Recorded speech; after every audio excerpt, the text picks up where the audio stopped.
Hi, it's Red-Headed Riding Hood here, Red for short.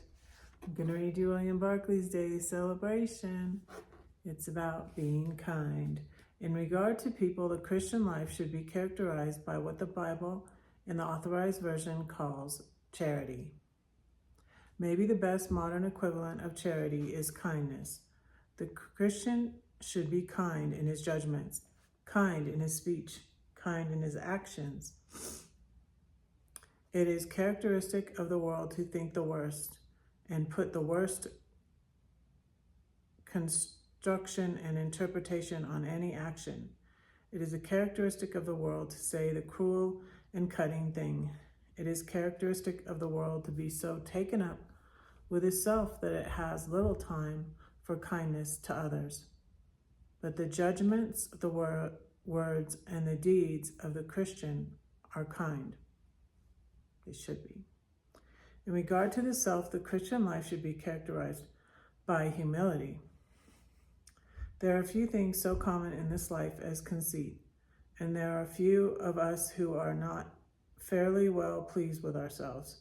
Humility really means the extinction of self. It is only when the self is extinguished that a man can learn, for the first condition of learning is the admission of our own ignorance. Above all, it is only when the self is extinguished that a man can really see the beauty and the necessity of service, and that he can discover that the essence of life is not in being served by others, but in serving others. The world wants to make use of others for its own purposes. The Christian wants to be used for the purposes of God. In regard to death, the Christian life should be characterized by certainty. We are not thinking so much of death as it affects ourselves, although there is also the Christian who should be cleansed from all fear. We are rather thinking of death as it invades our circle and lays its hands on those we love. When death comes, so many people are submerged in sorrow.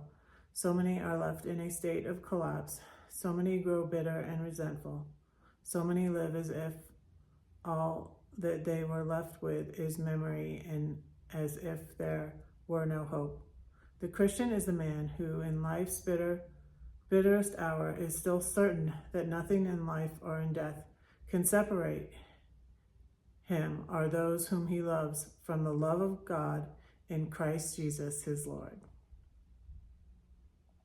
I love that. William Barclay lived from 1907 to 1978. He was a Scottish theologian and writer. He was a pastor, and then he was a professor at the University of Glasgow, and he believed in the salvation of all by Jesus. So that holds a particular punch. So, and I just finished listening to the book on Audible, Love Wins by Rob Bell, which is very good, where he brings up the conundrum of the 15-year-old atheist who dies in a car wreck. Is there no hope? There is, because God is love, and his love is relentless. That's my pastor's website, relentlesslove.org. All right. Don't say that no one cares for you, because I do, and God does too. Don't forget to pray for Red, because Red is praying for you. Bye.